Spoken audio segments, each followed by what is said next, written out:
What do you think Jesus has done on earth? He has done a lot of things. I know. And if we summarize that into 3 categories, what would you say those are?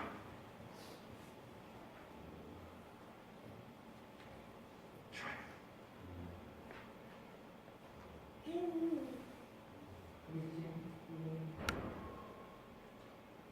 And teaching, right? I think Donald was going to say something to us. Okay, try. Yeah, you're open to our, preaching Father. This is really important. Okay, Jesus has taught, has evangelized, and has healed. These are 3 categories, by the way, we followers of Jesus, who are disciples of Jesus, have to do also. Teaching, evangelizing, healing. In some respect, are 3 elements of Christianity, because Jesus has done it before. Okay? By the way, when Jesus was teaching, as you know, you can find chapter 4, verse 23, exactly the same thing is found there. Jesus taught, evangelized, and healed. Okay? And verse 5, 6, 7, 8, 9, 10. 10 is going to be preached next week, by the way. Those chapters showed us that how he has done as I told you. He has educated, 5, 6, 7, which we called Sermon on the Mount. Okay?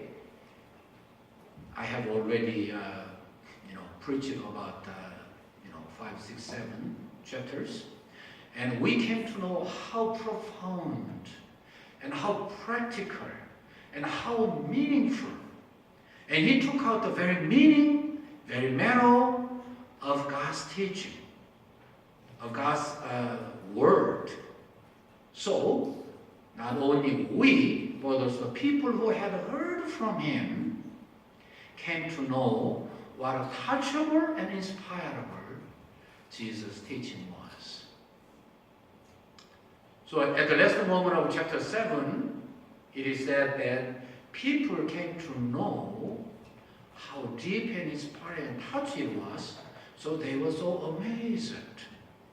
That was totally different from that of Pharisees and scribes. That's what the Bible was written. And after that, chapter 8 and chapter 9, as we have already seen, after teaching a wonderful word, he has healed a lot of patients, a lot of people who had been depressed by having a terrible diseases. Sometimes they were blind, sometimes they were dumb, and sometimes one's daughter was dead. But everything was thoroughly solved by Jesus Christ. Any disease was healed, even after the disease conquered the daughter and took away for a short time of her life. Jesus made her alive again. And at the last moment of chapter 9 of Matthew's Gospel, from verse 35 through 38, Jesus taught his disciples,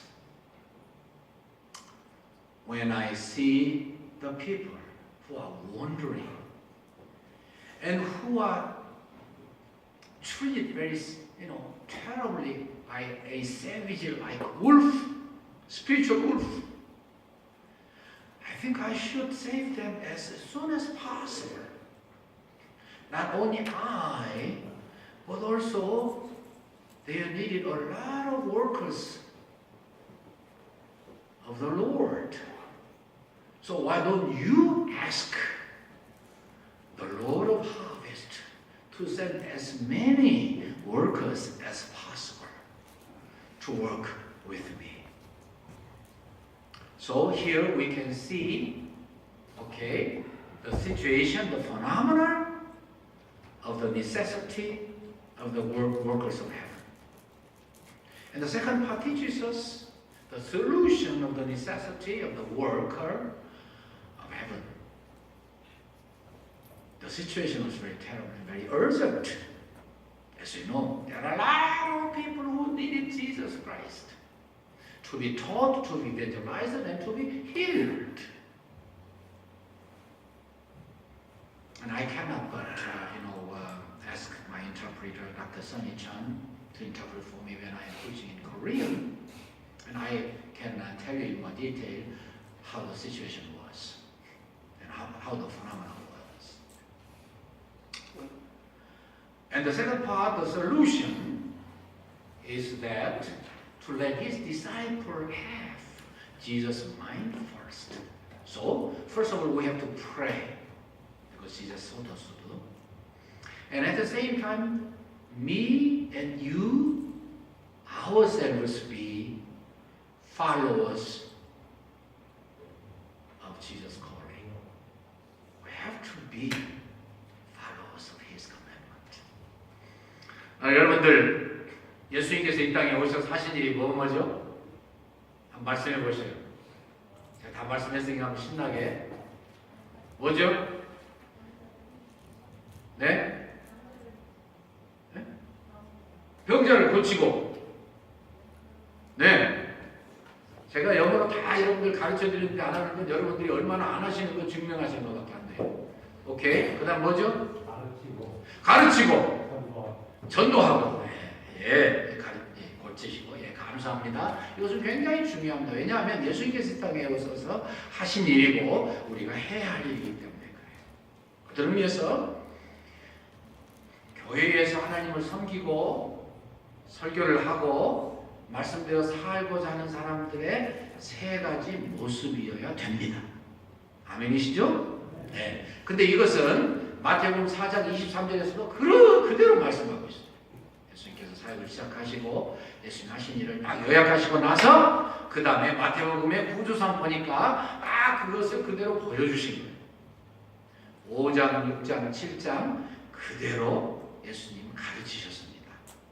가르치시고 전도하시고 고치셨다 그러셨거든요. 가르치셨어요. 얼마나 잘 가르치셨습니까? 하나님이신데, 말씀을 주신 분인데 그 본래의 뜻을 빼내가지고서 잘 너무너무 기가 막히니까 예수님이 말씀을 다 가르치시고 산에서 내려오실 때 듣던 사람들이 뭐라고 했어요? 이야, 기가 막히다. 어떻게 이럴 수가 있어? 그 가르치심에 놀래니 이는 그 말씀이 은혜가 있고 그리고 보통 서기관들과 바리새인들과 같지 않기 때문에 그랬다. 거기에는 한 가지 중요한 요소가 있다고 하는데 그건 뭐냐면 예수님께서 그대로 실천하고 가르치셨기 때문에. 그러고 나서 8장 9장에 오니까 뭐 하셨어요? 뭐 하셨어요? 또한 병자를 고치셨죠. 물론 이제 전도하신 것도 물론 포함이 됩니다만, 그래서 저는 벌써 일대지를 설명하고 있습니다. 일대지는 이 일꾼의 필요의 현실, 필요의 현상, 그것을 말씀하고 있는 거예요. 예수님께서 이 땅에 오셔서 보실 때에 얼마나 답답하셨겠어요. 그렇죠? 참 대단히 답답하셨어요. 예수님이 하실 일이 너무 많았어요. 하나님께서 세워주신 바리새인들도 있었고 서기관들도 있었고 그저 종교 지도자들 많이 있었어요. 대제사장들도 있었고 많이 있었어요. 그런데 그 사람들 하는 거 보니까 너무너무 마음에 안 들어요. 사람은, 그래서 제가 지난 주일날 강하게 말씀드렸죠. 셈페 레프만다. 무슨 뜻이라고 그랬죠? 무슨 뜻이라고 그랬죠? 나는 죽어도 라틴어를 모르겠다. 그래도 가르쳐드렸잖아요. 무슨 뜻이라고 그랬죠? 셈페르, 어디 갔다 오신 분들 계시다면서 해병대. 셈페르 피 그러잖아요. 그럼 셈페르가 무슨 뜻이에요? 항상 그런 뜻이죠. 항상. semper fidelity. 항상 충성한, 항상 충성. semper reformanda는 뭐예요? 항상 개혁한다는 거예요. 항상 개혁. 항상. without ceasing. 끊임없이. 매일, 매 순간. 그래야지 종교 지도자들이 하고서는 이 사람들 하던 거 보면은 그저 많은 사람들에 대해서 우습게 자기들의 책임으로 알고 자기들의 의무로 생각한 것이 아니라 이 사람들은 다 쭉정이 같은 사람들이라고 했고 멸망받기를 어떤 의미에서 바랬어요. 이런 수가 어디 있습니까, 여러분? 예수님은 절대 그렇게 하지 않으셨죠. 예수님은 어떻게 하셨어요? 이 사람들을 어찌든지 회개시키고 잘 가르쳐서 천국의 알곡으로 만들려고 그러셨어요. 예수님은 멸망당한다고 멸망하기를 바라는 게 아니라 한 사람이라도 멸망시키지 않기 위해서 당신의 생명을 내주셨어요. 십자가에. 제가 자꾸 이런 이야기 하는 이유 아시죠? 우리가 그렇게 살아야 된다는 거예요. 예수님은 잘 가르치셨습니다. 다시 말씀드리지만 그 예수님은요 권위가 있으시고 높은 분이셨고 학자 중에 학자셨어요. 대개 그런 위치에 있는 사람들은 사람들이 와서 가르쳐달라고 그래요. 교수님 한 말씀 해주세요. 박사님! 근데 예수님 그렇게 안 하셨어요. 그냥 자원에서 돌아다니셨어요. 뭐 사람들이 와서 뭐 예의를 갖추고 뭐 존경을 하고 가르쳐주세요. 그런 거 기다리지 않으셔서 그냥 다니면서 모든 격식을 다 파괴하고 한 사람이라도 제대로 가르침 받게 하기 위해서 최선을 다하셨어요. 권위도 있어야 되지만 권위는 내가 만든다고 권위 있는 거 아니잖아요. 실천으로 할 때 사람들이 그 권위를 진짜 높여요. 그래서 여러분들이 계속해서 우리 다 실천하는 사람 되게 해주시라고 우리 장로님들도 그러시고 늘 그렇게 기도하시는 거 참 감동받아야죠. 예수님께서 8장 9장에서 얼마나 많은 병자를 고치셨는지 모릅니다. 산에서 내려오시자마자 나병 환자 고쳤죠. 중풍병자 고쳤죠. 베드로의 장모 고쳤죠. 그 다음에 12년 혈루증으로 앓던 정말 절망적인 사람, 더구나 절망의 끝인 이 야이로의 딸 죽었잖아요. 그리고 방금 지난 시간에도 했던 것처럼 눈 보이지 않고 시각장애자, 귀 들리지 않고 청각장애자, 예수님 다 고치셨잖아요. 완전히 예수님께서는 해결을 다 하셨습니다. 예수님이 이 땅에 오셔서 모든 안 된 거, 잘못된 거 고치고 다 새롭게 하시는 거 보여주셨어요. 이렇게 하실 때에 다시 말씀드리지만 정말 혼자 하시기 너무 힘드셨을 거예요. 뭐 정말 전능하신 분이 힘이 정말 들어서가 아니라 더 많은 사람들이 좀 같이 했으면 좋겠다. 그렇게 생각하시지 않았겠어요? 그래서 제자들에게 말씀하신 거예요. 추수할 것이 너무너무 많은데 추수할 일꾼이 없다. 일꾼이 없어. 나와 같이 내 같은 마음으로 나의 방법으로 나의 사랑으로 같이 힘을 합해서 일할 수 있는 사람들이 좀 많이 보냄받았으면 좋겠다. 그래서 추수할 주인 아버지 하나님께 기도해서 추수할 일꾼을 좀 많이 보내주시라고 하렴 그렇게 부탁하셨어요. 자, 여러분 예수님의 말씀이 얼마나 절박합니까? 예수님이 얼마나 참 기가 막히게 그 말씀을 호소하셨습니까? 예수님께서는 못 고친 병이 없고 그들을 대하실 때 민망하게 생각하셨어요. 민망. 그게 병 고치시는 핵심이라고 저는 믿어요. 제가 한번 설명드렸는데 민망하다는 말이 무슨 말이라고 그랬죠? 뭐가 끊어지는 아픔이요? 창자가 끊어지는 아픔. 창자가 끊어지는 아픔. 일꾼이 필요한 현실을 보실 때 예수님은 자주 창자가 끊어지는 아픔이 있으셨어요. 빈만 주인을 잃고 목자를 잃고 방황하면서 이 약탈당하고 노략당하고 침범당하고 영적인 맹수들에 의해서 공격당하고 죽임당하고 보실 수가 없었다고 말이에요. 그래서 예수님은 일꾼이 필요한 현실을 그토록 간절히 말씀하신 거예요. 왜 이렇게 일꾼이 필요하고 왜 일꾼들이 길러내줘야 됩니까? 그것은 한 사람의 일꾼이 모든 사람을 대신할 수 있기 때문에 그래요. 참 저는 그 말씀을 듣고 제가 좋아서 이 설교문에 썼습니다. 두 사람 아니죠. 한 사람? 한 사람의 가치와 무게는 전 예루살렘을 대신할 수가 있었어요. 무슨 뜻인지 아시죠? 10사람의 가치와 무게는 소돔 고모라 전체를 같이 무게를 나눌 수 있으셨어요. 그만큼 중요했고 그분들만 계셨으면 사람들이 망하지 않을 수 있었다 그런 뜻이에요. 자, 두 번째로는요. 그럼 이 필요를 어떻게 해결하셨습니까? 예수님께서 첫째로 뭐라고 그랬죠? 기도하라고 하셨죠.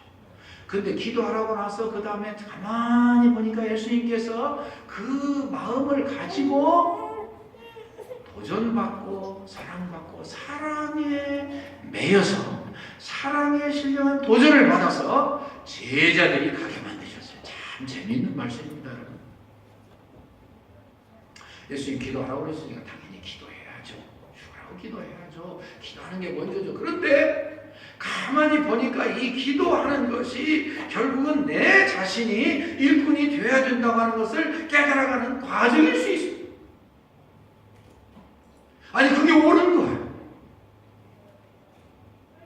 사실 제자들이 예수님 같은 마음을 가지려고 노력했을 겁니다. 하나님이 선택하신 분들인데요. 예수님의 눈으로 보려고 그러고 예수님의 마음으로 사랑하려고 그러고 예수님처럼 그렇게 능력있게 좀 다 사람들 구해내고 병마에서 노임받고 그리고 사람들이 정말 잘 가르침을 받고 그리고 좀 전도를 해서 많은 영혼들을 구원하고 그러고 싶으셨을 거예요. 제자들은 사도님들이셨잖아요. 그리고 보니까 다른 사람을 보내주시라고 또 중요한 건 내가 해야 되는구나. 내가. 그 다음 10장 보세요. 예수님께서 제자들을 파송하셨잖아요. 일꾼 삼으셨어요. 굉장히 중요한 말씀이에요. 구약에서도 이 유명한 이사야 선지자, 구약에서 가장 중요한 선지자라고 해서 과언이 아닐 거예요. 물론 뭐 에레미야도 있고 뭐 에스겔도 있고 엘리야도 있고 다 있죠. 그런데 이사야서만큼 그렇게 중요한 책이 정말 드뭅니다. 그 어른이 하나님의 성전에 들어갔습니다. 왜냐하면 자기의 사촌 형인 우시야 왕, 그 강력한 왕이 52년이나 잘 다스리다가 가버리니까 너무 허전했어요. 그런데 우리 국가 어떻게 되는 거지? 그래서 성전에 들어가가지고서 참담한 마음으로 하나님을 기다리고 있었는데 하나님의 모습이 보였어요. 천사들이 와서 막 날아다니고 6날개인데 2날개로 얼굴을 가리고 2날개로 날면서 2날개로 발을 가렸어요. 그러면서 거룩하다 거룩하다 거룩하다, 하나님께 거룩하다는 말밖에 찬송밖에 들 게 뭐 있어요. 그런데 이사야가 낙심해서 아니 내가 이렇게 거룩한 모습을 봤으니 화로다 나여 망하게 되었도다. 내가 입술이 더러워가지고 어떻게 견딜 수 있나. 그러니까 이 스랍이라고 하는 이 천사가 제단에서 불을 갖다가서 입술을 찢어줬어요. 속죄와 성화의 상징이죠. 그러고서 하나님이 말씀하셨습니다. 누가 우리를 위하여 가며 내가 누구를 보낼고. 이것은 다 상징적인 표현이긴 합니다만 이사야가 죄를 용서받고 하나님의 사랑으로 충만하니까 사명으로 가득해져서 나를 보내셔서 내가 여기 있습니다. Here am I, send me to the field of harvest. 그렇게 대답한 거예요. 예수님의 마음으로 사람들을 보고 예수님의 눈으로 사람들을 보고 창자가 끊어지는 아픔으로 사단의 공격을 받는 불쌍한 우리들을 안고 사랑하고 새롭게 하고자 하면 자연히 나라도 가겠습니다. 그렇게 돼요. 정상이에요. 정상이에요. 제대로 하나님 앞에서 양심을 가질 때, 마음을 가질 때, 사랑을 가질 때 어떻게 그 고백을 하지 않겠어? 하나님, 나라도 좀 해보겠습니다. 나 약합니다. 아직 힘이 없습니다. 잘 준비된 것 같지 않습니다. 나는 기도도 더 필요하고 양육도 더 받아야 되고 전도의 훈련도 필요합니다. 주님, 그런데 내가 좀 한번 가게 해보려고. 주님의 마음으로 세상을 보고 사람들을 보니요 너무 안타까워서 못 견디겠습니다. 주님, 나 같은 것이라도 입술을 열어서 한 영혼이라도 구원해낼 수 있을까요? 사람들이 예수님만 만나면 모든 게 해결되고 구원이 되고 문제가 해결되고 건강해지고 새로운 감격의 삶을 살 텐데, 우리 전사님 설교해 주신 것처럼 영적으로 번호에 가면 빌리그레이 목사님 말씀과 같이 가슴에 평안이 넘치고 밖으로 승리의 삶을 날마다 사는 이것이 번호의 크리스천의 분명한 표지인데, 악한 세상, 험한 세상, 사단의 공격이 너무 센 세상, 주님 나라도 좀 해보랍니다. 어려운 이야기죠. 마틴 루터가 바로 그런 마음 가졌지 않겠습니까? 자기가 하나님께서 깨우신 영적 눈으로 볼 때예요, 너무나 많은 사람들이 잘못된 가르침에 의해서 죽어가고 있어요. 한마디만 깨우쳐주면, 어떤 때는 잘 준비된 사람들 한마디만 가르쳐주면 다 살아나고 다 영혼이 소생되고 그리고 함께 동역이라고 할 것 같은데 너무 답답했죠. 그때 그에게 의기를 토하면서 같이 종교인을 일으키던 그런 친구가 하나 있었습니다. 아마 수도원에서 만났겠죠. 그 친구도 고맙죠. 자네는 나가서 말이야 열심히 개혁하게, 나는 이 수도원에서 자네를 위해서 죽으라고 기도함세. 고맙죠. 그런데 재미있는 일이 생겼어요. 한 번은 이 친구가 이렇게 열심히 하면서 마틴 루터를 도와줬는데 잠을 자니까는요 꿈을 꾸었는데 어떤 사람이 먼지가 푸른 곳에서 혼자 막 일하는데 막 쭉 일하면서 특별히 전쟁을 치르고 있더래요. 땀을 뻘뻘 흘리면서. 아니 저 친구 왜 혼자 해? 왜 혼자 저런데? 그래서 가만히 가서 얼굴을 쳐다보니까 잘 아는 사람이에요. 얼굴이 아주 익었어요. 그러니까 마틴 루터더래요. 양반이 큰 깨달음을 가졌습니다. 기도하는 건 당연하지. 물론 열심히 하나님께 구해야지. 그런데 내가 이러고만 있을 때가 아니구나. 마틴 루터도 그 어렵고 힘들고 날마다 그냥 무리하면서 형편없이 했지만 하루에 꼭꼭 3시간씩 기도했죠. 이 친구도 함께 마틴 루터가 나가서 전장에 그의 동지가 돼가지고 싸움의 친구가 돼가지고 열심히 종교개혁을 일으켰다는 거 아니에요.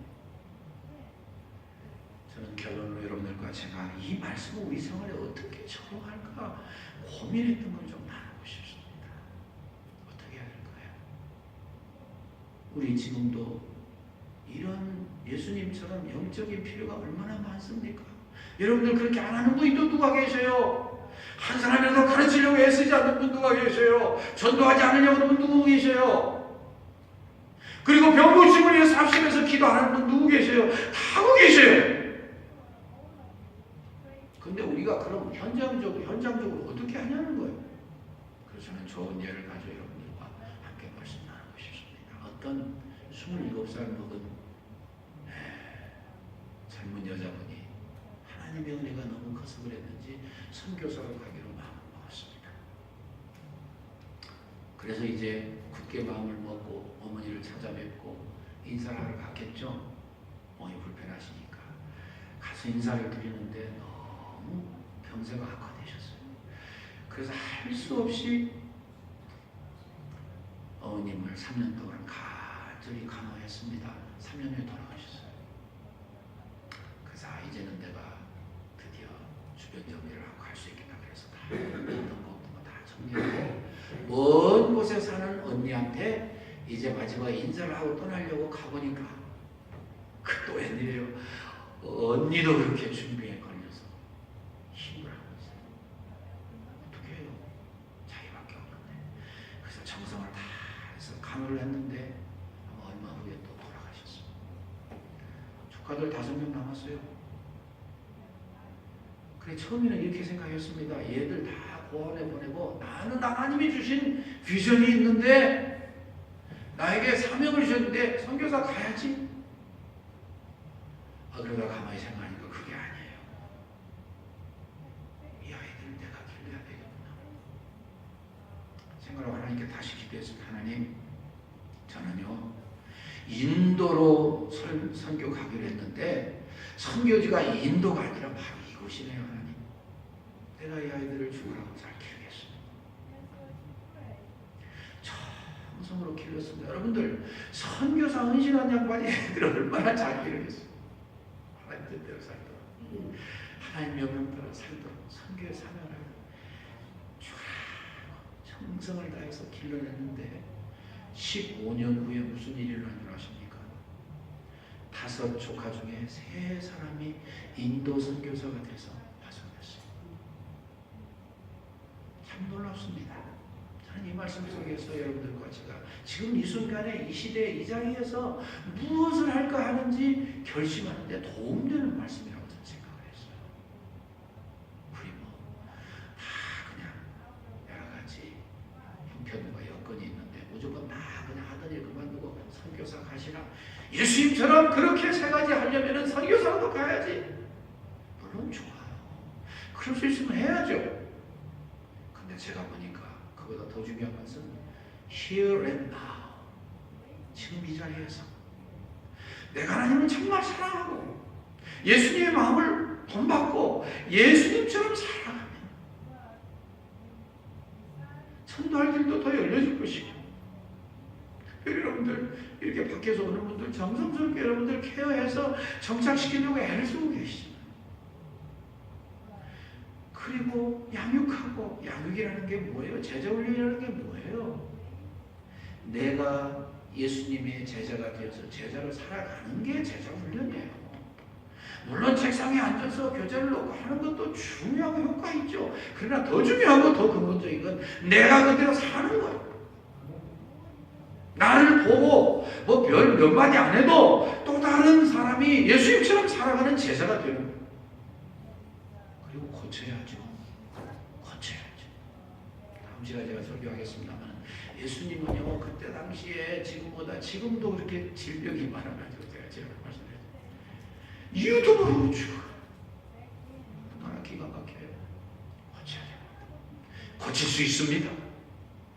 우리에게 기도의 용기를 주셨습니다. 믿음을 주셨습니다. 최선을 다해서 주님 바라고 하는 거예요. 하나님 분명히 우리 가운데 그 치유 역사를 활발하게 일으켜 주실 줄 믿습니다. 하나님이 함께 하시는 교회, 기적이 상식이 되는 교회, 오늘 또 우리 이장님 또 기도해 주셔서 제가 감동을 받았습니다. 바로 뭐 전율것을 통해서 이렇게 귀한 학생들을 양육해내는 것도 제자훈련이죠.